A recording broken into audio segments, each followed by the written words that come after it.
নমস্কার, আদাব। আমি অনুপ সোনি, ক্রাইম পেট্রোল দস্তাকে আপনাদের সবাইকে স্বাগত জানাই। আজ আমরা আপনাদের দেখাচ্ছি আব্বাসের স্ত্রী নূপুরের হত্যা আর তার ছেলে রাজুর অপহরণের রহস্যের দ্বিতীয় তথা শেষ ভাগ।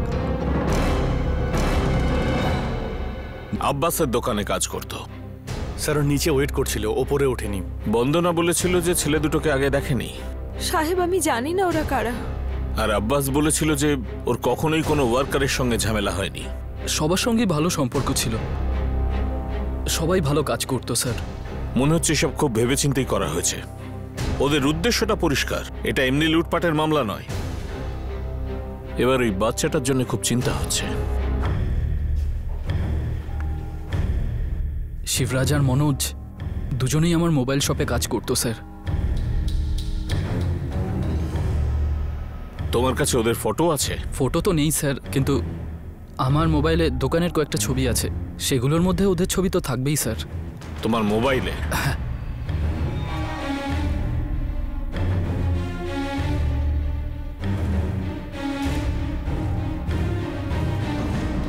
হ্যাঁ স্যার, এই লোকটাই ছিল।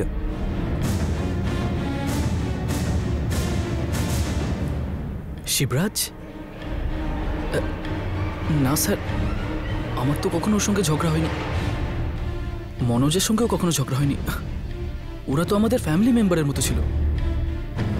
নূপুর আর রাজু ওদের খুব ভালোবাসতো, বাড়িতে যাতায়াত ছিল। এই দেখো রাজু প্লেনে চড়ে বুস করে উড়ে গেল। শিবরাজ, তোমার আর মনোজের দুজনের খাবার এটাতে আছে, খেয়ে নিও। হ্যাঁ বৌদি। লজ্জা পেও না। বাই রাজু। ও বেশ কয়েকবার আমার বাড়িতে এসেছিল, বেশিরভাগ সময় টিফিন নিতে ওই যেত। শিবরাজ আর মনোজের মোবাইল নাম্বার বলো।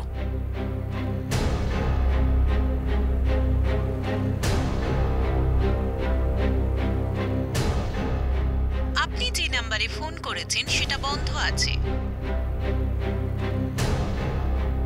যে নাম্বারে ফোন করেছেন সেটা পরিসীমা সেবার বাইরে।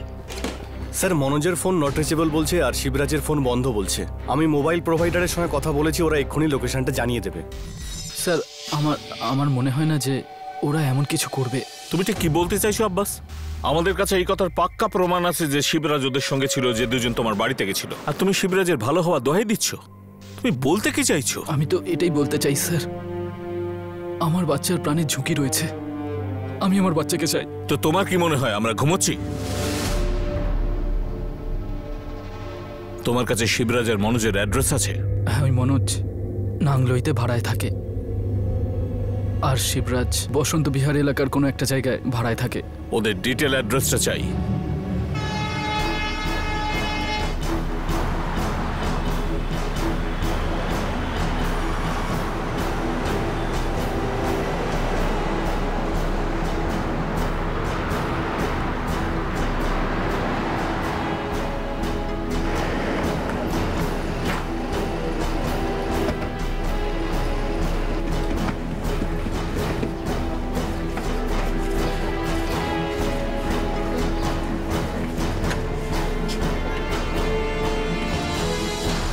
অনেকদিনই মনোজকে দেখতে পাইনি। কপিল হয়তো জানে। কে কপিল? মনোজের সঙ্গে রুমে থাকতো। কোথায় পাবো ওকে?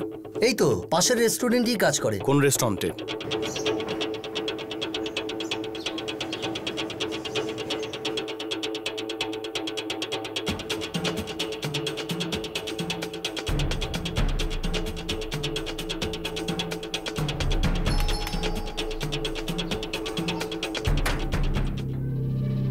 বলুন। শিবরাজ এখানেই থাকে? হ্যাঁ। কোথায় ও? জানি না, কয়েকদিন ধরে দেখিনি। কে বলতে পারবে? আপনি আমানত ভাইকে জিজ্ঞেস করুন, উনি ওই বাড়িটার মালিক। কোথায় থাকে সে? দুটো বাড়ি ছেড়ে কোনার মাথাটায়।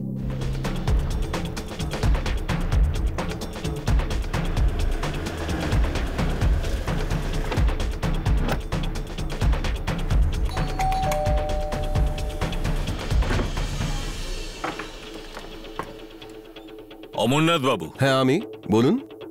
মনোজ গ্রামে গেছে তা ধরুন ৮-১০ দিন তো হবেই। ওর গ্রাম কোথায়? ফতেপুর। কিন্তু কি হয়েছে স্যার? কপিল, তোমার কাছে ওর গ্রামের কোনো ঠিকানা রয়েছে? না স্যার, আমার কাছে তো নেই। শিবরাজ বলছিল ও নাকি বাড়ি যাবে, এতক্ষণে হয়তো বেরিয়ে পড়েছে। আসলে কি রোজ রোজ তো আর ওর সাথে দেখা হয় না, সবার তো নিজের নিজের কাজ থাকে। আমার ওর সাথে শেষ দেখা হয়েছিল ও যখন আমাকে ভাড়া দিতে এসেছিল 17ই আগস্ট। তখনই আমাকে বলেছিল কয়েকদিনের জন্য বাড়ি যাবে।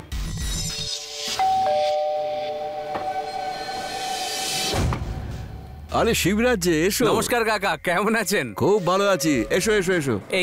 এই আপনার ভাড়াটা। আরে ভেতরে তো এসো, একটু চা খেয়ে যাও। আরে না না কাকা, অন্য সময় আসবো, এখন খুব তাড়া আছে। বিজনোরে বাড়িতে যাচ্ছি, ওখানে কিছু কাজ আছে, 2 মাসের মধ্যেই ফিরে আসবো। এতদিনের জন্য?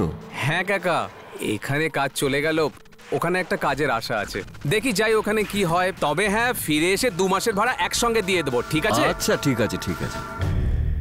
ব্যাস এই কথাই হয়েছিল আমার সাথে। ওর বাড়ির ঠিকানা আছে আপনার কাছে? হ্যাঁ, এগ্রিমেন্টে লেখা আছে, আমি এনে দেখাচ্ছি।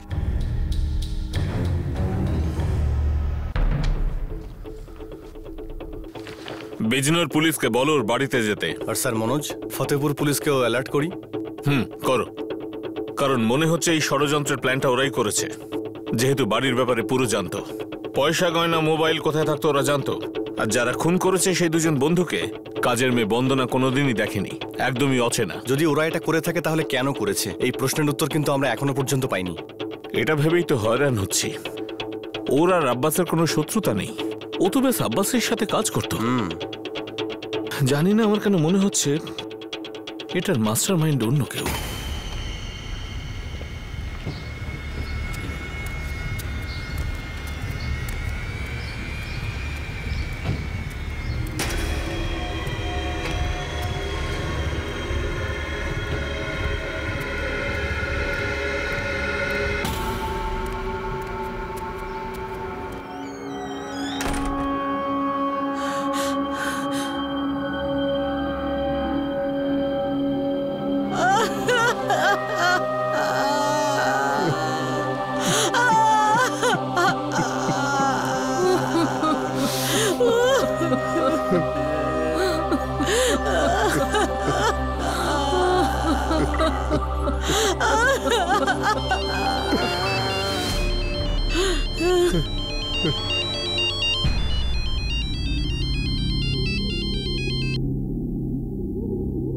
হ্যালো, টাকা রেডি আছে?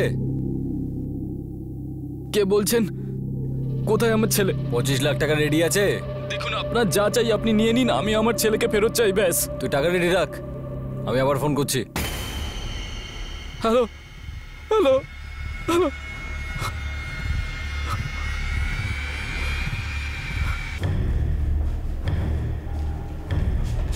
স্যার, এখন যে মুক্তিপণের কলটা এলো সেটা নূপুরের মোবাইল থেকে, location Lucknow.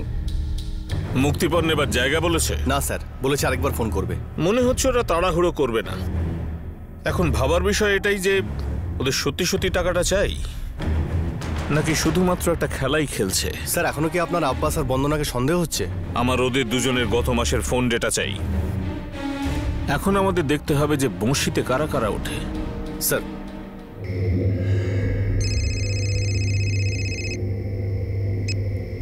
Hello hello Kapil, Manoj বলছি রে ভাই। কিছু ব্যবস্থা হলো? তুই কোথায় রে মনোজ? এখানে নিজের গ্রামে। কেন, কি হয়েছে? সব ঠিক আছে তো? পুলিশ তো তোকে খুঁজছে রে।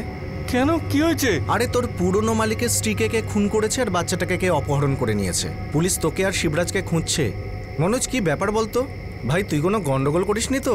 না ভাই, এর ব্যাপারে তো আমি কিচ্ছু জানি না এখনো। দেখ, আমি তোকে ভালো কথা বলছি, তুই দিল্লি ফিরে আয়, পুলিশের সাথে কথা বল, না হলে জোর ফেঁসে যাবি। ঠিক আছে, আমি আমি আমি আমি কিছু একটা করছি। ওই ছোট্ট রাজু কোথায় ছিল? আব্বাসের 2 জন পুরনো ওয়ার্কারকে ওর সাথে দেখা গিয়েছিল, যারা নূপুরকে হত্যা করেছিল আর বাচ্চাটাকে নিয়ে পালিয়েছিল। তারা এই অপরাধে কিভাবে যুক্ত হলো? এই অপরাধটা আসলে কি জন্য করা হয়েছিল? এখনো পর্যন্ত তদন্ত থেকে না রাজুর খোঁজ খবর পাওয়া গিয়েছিল, না এই অপরাধের কারণ জানা গিয়েছিল, আর না আসল অপরাধীদের মুখোশ খোলা গিয়েছিল। এই গোলক ধাঁধা আরো জটিল হয়ে যাচ্ছিল। 3 দিন হয়ে গেল স্যার, আমার ছেলের কোনো খোঁজ নেই। আমার বউকে মেরে ফেলেছে, আর আপনারা এখনো এটাই মনে করে চলেছেন যে আমি এতে জড়িত আছি কিনা। আমি আমার বউকে আর ছেলেকে আমি নিজের প্রাণের চেয়েও বেশি ভালোবাসি স্যার। আপনারা এইটুকু কথা এখনো বুঝে উঠতে পারছেন না স্যার? আব্বাস, আমি তোমায় শুধু একটা প্রশ্ন করেছি, কেন মনে হচ্ছে যে তোমার দিকে আঙুল উঠছে? আপনার প্রশ্ন স্যার, আপনার প্রশ্ন আমাকে কষ্ট দেয়। আমার মনে হয় আপনারা চান যে ভেঙে পড়ি আর মেনে নেই যে দোষটা আমি করেছি।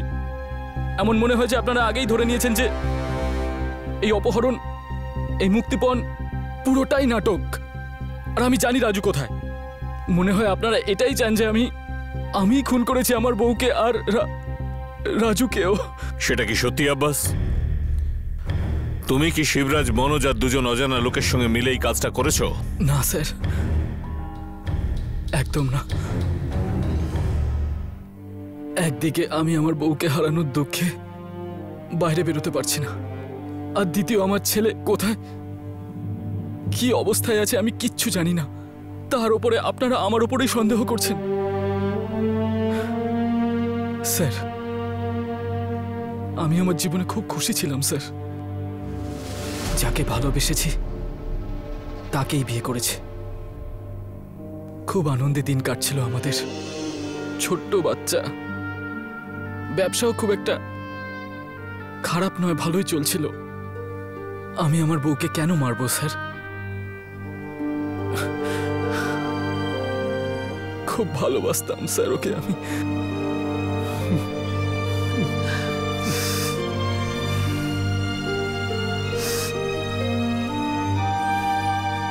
ওদের বিয়ের পর গত 4 বছরে আমি নূপুরকে হয়তো একবারই দেখেছি। সবকিছু তো ঠিকই চলছিল, তারপর জানি না এইসব কি করে। সাহেব, আমি জানি আপনারা আমাকে সন্দেহ করছেন। আপনারা আমার পিছনে পুলিশ লাগিয়ে রেখেছেন, যারা সব জায়গায় আমার ব্যাপারে খোঁজ নিচ্ছে যেখানে আমি কাজ করি। এভাবে আমি থাকতে পারছি না সাহেব। তুমি শিবরাজ আর মনোজকে চেনো? সাহেব, আব্বাস দাদা আর নূপুর দিদির বাড়ি কাজ করছি প্রায় 2 বছর হয়ে গেছে। আমি শিবরাজ আর মনোজকে চিনতাম, কিন্তু আমাকে কেন সন্দেহ করছেন? আমি কেন মিথ্যে বলবো সাহেব? এমনিতেই দারিদ্র আধমরা করে রেখেছে। কাজ করলে তবে দুবেলা দুমুঠো খেতে পাই সাহেব। এরকম উল্টো পাল্টা করার কথা ভাবতেও পারি না। ওই লোকগুলো আমার গলায় ছুরি ধরেছিল। এই অবস্থায় কোন সাধারণ মানুষ না ভয় পাবে? ভগবানের অশেষ কৃপা আমি বেঁচে গেছি, কিন্তু আপনারা আমার বাঁচা মুশকিল করে রেখেছেন।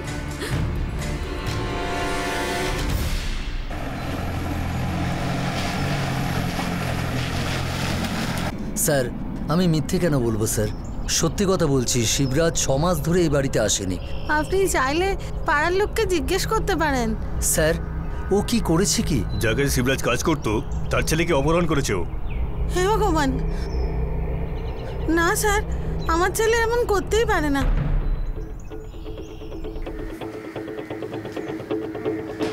স্যার, বিজনোরে শিবরাজের বাড়ির আশেপাশে নজর রাখা হচ্ছে, কিন্তু ও এখনো বাড়ি ফেরেনি আর ওর মোবাইলও বন্ধ রয়েছে। আর স্যার, বন্দনা মনে হচ্ছে এর মধ্যে জড়িত নেই। আর স্যার, আব্বাস 4 মাস আগে শিবরাজকে ফোন করেছিল যখন ও নিজের মোবাইলের দোকান বন্ধ করে দেয়। তাহলে আমরা কি বেকার আব্বাস আর বন্দনাকে সন্দেহ করছি? তার মানে পুরো খেলাটাই শিবরাজ আর মনোজই খেলেছে। স্যার, আরেকটা কথা হলো, আব্বাস যখন নিজের মোবাইলের দোকান বন্ধ করে গার্মেন্ট শপ খোলে তখন ও শ্বশুর ওকে 45 লাখ টাকা দিয়েছিল। আর পরে এটা জানা যায় যে ওর বাবারও সমান সমান কন্ট্রিবিউশন ছিল। হয়তো শিবরাজ আর মনোজ এ সব কিছুই জানতো আর ওদের মনে লোভ জন্মেছিল। শুধুমাত্র লোভই কি এই অপরাধের পিছনের কারণ ছিল? কেউ কি নিজের রাগ আর লোভের জন্য কোনো নিষ্পাপ মহিলাকে খুন করতে পারে, আর তাও তাকে মেরে ফেলার সম্পূর্ণ পরিকল্পনা করে গলা টিপে তাকে ছুরি দিয়ে মেরে বিষের ইঞ্জেকশন দিয়ে যাতে বেঁচে থাকার কোনো রকম সম্ভাবনাই না থাকে?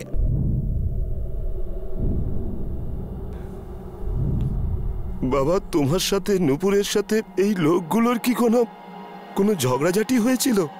এমন তো কিচ্ছু ছিল না বাবা। হ্যাঁ, কিন্তু যখন মোবাইল সব বন্ধ করে দেওয়ার ব্যাপারটা উঠল তখন এরা খুব চিন্তিত হয়ে পড়েছিল। আরে আব্বাস ভাই, এরকম হঠাৎ করে? আরে হঠাৎ করে নয় শিবরাজ, অনেকদিন থেকেই ভাবছিলাম। তুমি জানোই তো আমার একটা ছেলে রয়েছে, ওর ফিউচারের ব্যাপারটাও তো আমাকেই ভাবতে হবে না? এই ব্যবসায় তো খুব একটা লাভ নেই, আর এমনিতেও দিল্লিতে বাচ্চা মানুষ করা খুব সহজ কথা তো নয়। আব্বাস ভাই, আপনি 1 সপ্তাহের মধ্যে দোকান বন্ধ করে দেবেন নাকি? হ্যাঁ মনোজ, আসলে মনোজ, এতে আমার লাভ কম হচ্ছে, ক্ষতি বেশি হচ্ছে। তো কোথায় খুলছো নতুন দোকান? এই পাশেই নতুন একটা দোকান ভাড়ায় নিয়েছি, আর একটা বড় কোম্পানি থেকে অর্ডারও পেয়ে গেছি আমি। ও, তো সব আগে থেকেই ঠিক ছিল? প্রথম থেকেই আমি ভেবে রেখেছিলাম, টাকা ছিল না বলে বিজনেস করতে পারিনি। তারপর নুপুরের বাবা টাকা দিয়ে দিল, তো এখন।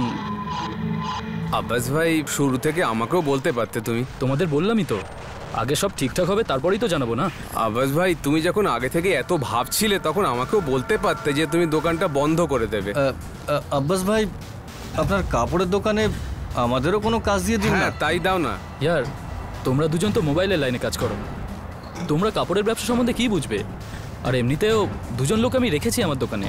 আরে মোবাইলের মার্কেট খুব বড়, কোথাও না কোথাও তোমরা চাকরি পেয়ে যাবে, টেনশন করো না, ঠিক আছে? শিবরাজ একটু রেগে গেছিল ঠিকই, যে আমি ওকে আগে কেন বলিনি, কিন্তু রাগের মাথায় ও এমন করবে আমার বিশ্বাস হয় না।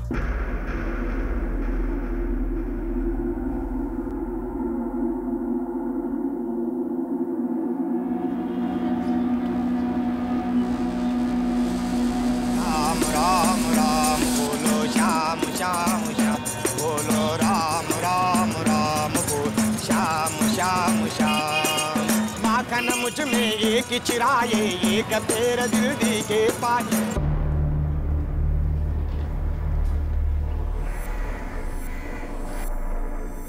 শিবরাজ কোথায়?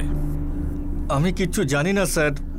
প্রায় 3.5 মাস আগে ওর সঙ্গে আমার লাস্ট দেখা হয়, আব্বাস ভাইয়ের দোকান বন্ধ হওয়ার পর। দিপি করে বলছি স্যার, আমি এসব ব্যাপারের কিচ্ছু জানি না। আর এই কথাটা বলার জন্যই আমি সোজা গ্রাম থেকে এখানে এসে পৌঁছেছি, যখন আমি জানতে পারলাম যে আপনারা আমাকে খুঁজছেন। এসব শিবরাজ রাগের মাথায় করেছে নাকি অন্য ব্যাপার আছে? আমি কিছু জানি না স্যার, কিন্তু হ্যাঁ, শিবরাজ ভীষণ রেগেছিল যখন ওর সঙ্গে আমার দেখা হয়। শিবরাজ, হ্যাঁ ভাই, এসব রাগ ভাগ ছেড়ে অন্য কোনো কাজ দেখ না ভাই। রাগ করে কি লাভ বলতো? এটা তো অন্যায় হলো না? ও ওর কাপড়ের দোকানে আমাদের কেন কাজ দেবে না? ও নিজে মোবাইলের বিজনেস থেকে কাপড়ের বিজনেসে যেতে পারে, তো আমরা কেন যেতে পারি না? দেখ, সত্যি কথাটা এটা, ও আমাদের কাজেই রাখতে চায় না। দেখ, সেটা আব্বাস ভাইয়ের ইচ্ছে, আমরা কি করতে পারি? দেখ, তুই যাই বলিস, ও এই ব্যাপারে অনেক দিন থেকেই ভাবছে। একবারও ভাবলো না যে আমাদের কি হবে? হঠাৎ কাজ বন্ধ, যা খুশি তাই করা যায় নাকি? ভাই, এই ধরনের কথা নিয়ে যদি বেশি মাথা ঘামাতে যাস তাহলে কোনো নতুন কাজই খুঁজে উঠতে পারবি না। বোঝ একটু। কি বুঝবো রে?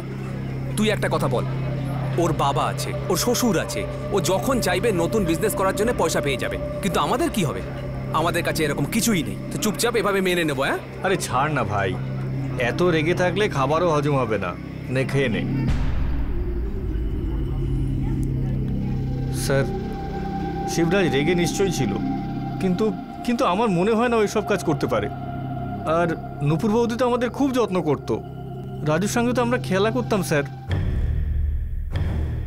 প্রথম কল এসেছিল গাজিয়াবাদ থেকে, আর দ্বিতীয় কলটা এসেছে লখনৌ থেকে।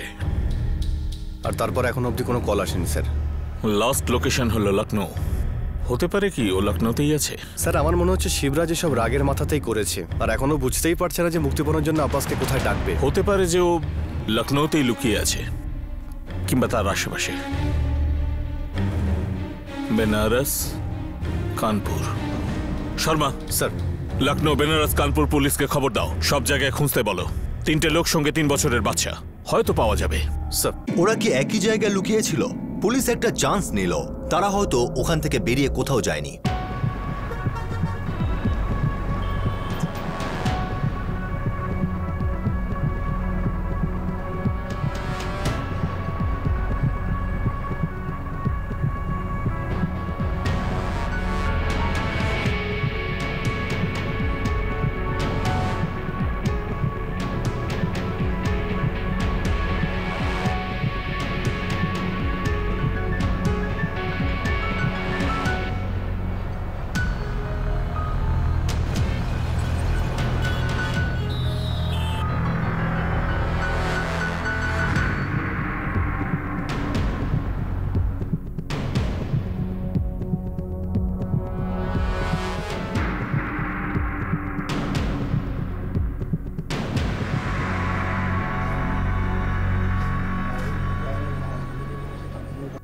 স্যার 4 দিন হয়ে গেল স্যার।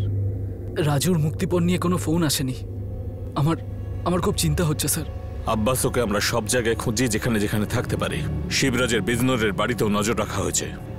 বাকি দুজনের ব্যাপারে আমরা কিছুই জানি না, কিন্তু পুরো চেষ্টা চলছে। বাচ্চাটার চিন্তা আমাদেরও আছে আব্বাস।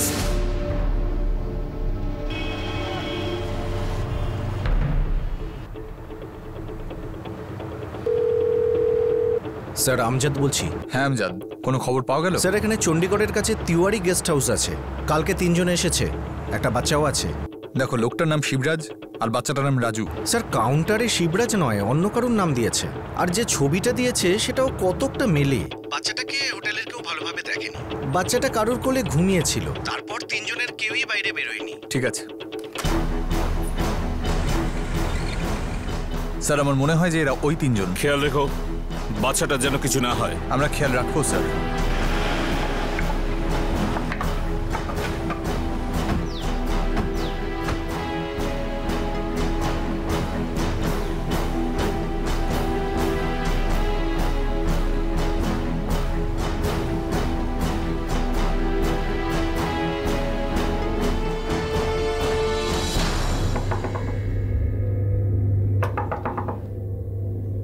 কে?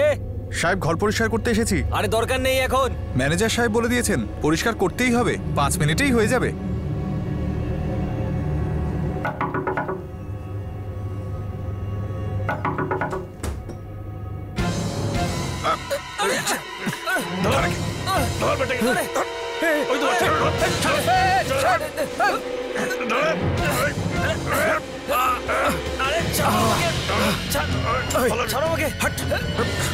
মেরে দেবো কিন্তু, মেরে দেবো ওকে।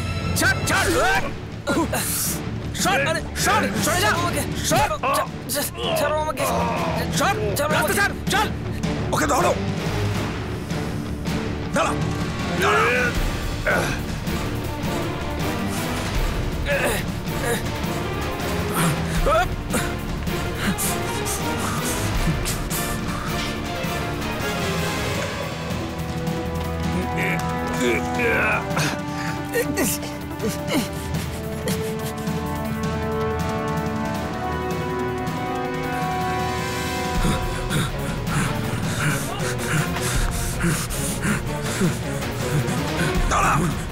দাঁড়া বলছি। ওই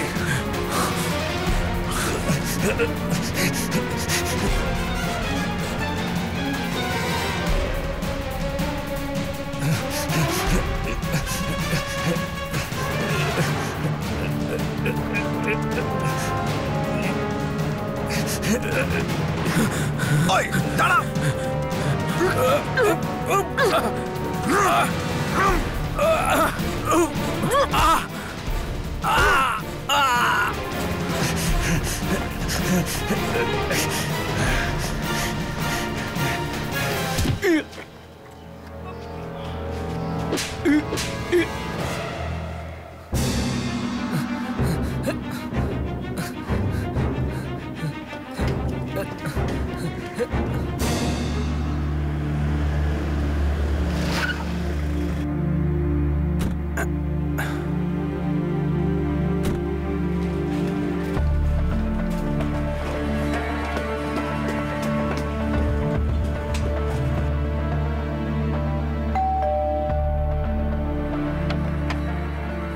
রাজুকে পাওয়া গেছে।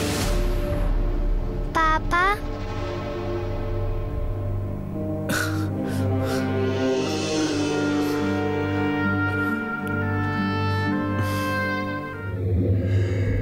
শিবরাজ আর তার 2 সাথী লালু আর অভিজিৎ ধরা পড়েছে। এই দুজনে মিলে নূপুরকে খুন করেছিল। শিবরাজ এমন কেন করলো স্যার? টাকার জন্য?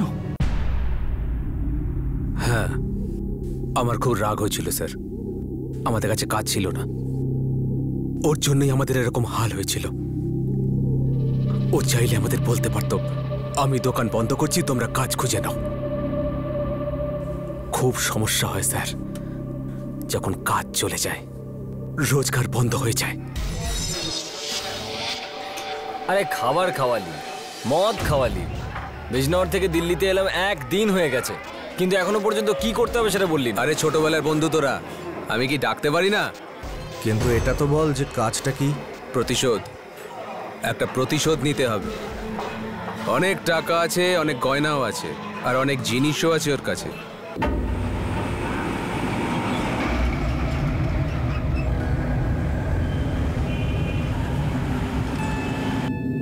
পুরো 2 বছর 2 বছর বিশ্বাসের সঙ্গে কাজ করেছি ওর কাছে।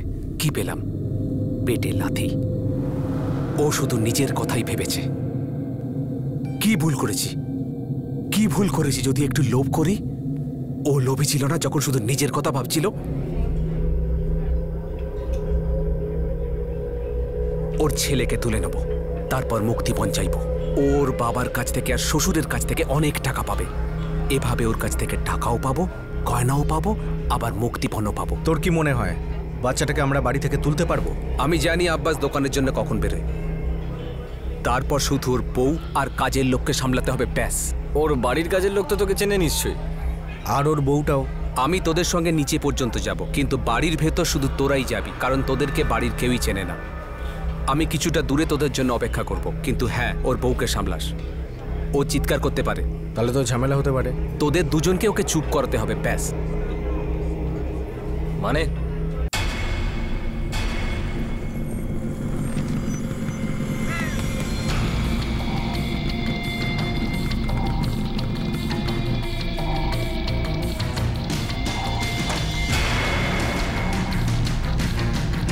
চুপ, কোনো আওয়াজ বার করবি না, চুপ।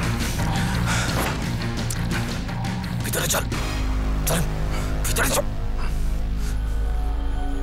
আর হ্যাঁ, তুমি নিচেই খেলবে, ঠিক আছে? আর আমি যখন ডাকবো তখন চলে আসবে। ওকে মাম্মি। যাও। কে তুমি? রাজু, রাজু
আমার থেকে বদলা নেবে বলে এসব করেছে।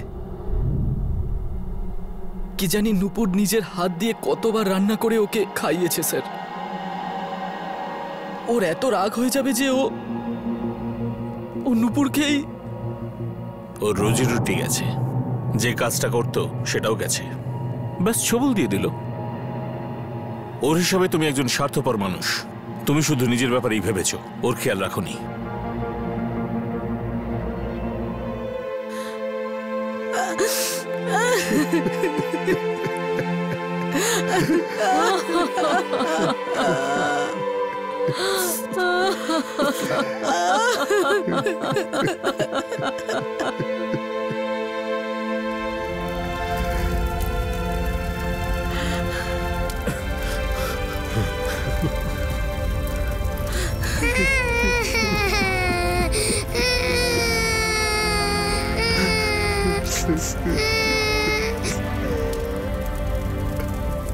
তিনজন অপরাধী এখন জুডিশিয়াল কাস্টাডিতে আছে আর পুলিশ চার্জশিট ফাইল করার প্রস্তুতি নিচ্ছে। শিবরাজের আব্বাসের উপর রাগ কি যথাযথ ছিল? বেকারত্বের জন্য সে যতই হতাশ বা দিশাহীন হয়ে যাক না কেন, কিন্তু একজন নিষ্পাপ মহিলাকে মেরে ও শেষমেশ কি পেল? আব্বাসের প্রতি যে ঘৃণা, যে রাগ ছিল, তাতে বাচ্চাটার কি দোষ ছিল? শিবরাজের অভিযোগ ছিল যে আব্বাস তার দোকান বন্ধ করার খবর কর্মচারীদের আগে থেকে দেয়নি। শিবরাজের রুজি রোজগার হঠাৎই বন্ধ হয়ে যায়, সেই সাথে মনোজেরও রোজগার চলে যায়। কিন্তু সে শিবরাজের পথ অনুসরণ করে না, বরং সে সেই সময়টাকে ব্যবহার করেছিল নতুন সুযোগ তৈরির, চাকরি খোঁজার আর নিজের বাড়ির লোকেদের সঙ্গে সময় কাটানোর জন্য। জীবনকে সে নতুনভাবে গড়ার চেষ্টা করেছিল। কখনো কখনো আমাদের উপর দুর্বলতা প্রভাব বিস্তার করে আর আমাদের ভালোটাকে মেরে দেয়। ব্যর্থতা মানে পড়ে যাওয়া নয়, বরং পড়ে গিয়ে ওঠার চেষ্টা না করাটার নামই আসলে ব্যর্থতা। যখন সহজলভ্য উপার্জনের টাকা ঘৃণার আগুনে পুড়ে ছাই হয়ে যায়, তখন কোনো মনোবাঞ্ছা পূর্ণ হয় না। বেশি পাওয়া লোভকে যদি সঠিক দিশা দেওয়া হয়, কিছু ভালো বা কিছু পজিটিভ দিক দেওয়া হয়, তাহলে তার প্রশংসাও হবে আর সেটিকে সঠিকও মানা হবে। লোভের আগুনকে যদি প্রথম থেকেই সামলানো না যায়, তাহলে সেটা পরে অপরাধের আগুন হয়ে যায়। শিবরাজ যদি তার এই শক্তিটাকে চাকরি খুঁজতে কাজে লাগাতো আর মন প্রাণ দিয়ে কাজ করত, তাহলে হয়তো আজ তার সামনে একটা উজ্জ্বল ভবিষ্যৎ থাকতো। আপনাদের সাথে আবার দেখা হবে ক্রাইম পেট্রোল দেশ থেকে আরো একটা নতুন কেসের সঙ্গে। ততক্ষণ নিজের খেয়াল রাখবেন, সুরক্ষিত থাকবেন আর মনে রাখবেন, আমাদের সবার মধ্যেই ভালো দিকও আছে, খারাপ দিকও আছে, কিন্তু দরকার হলো আমরা সবসময় ভালো দিকটাকেই এগিয়ে নিয়ে যাব। জয় হিন্দ।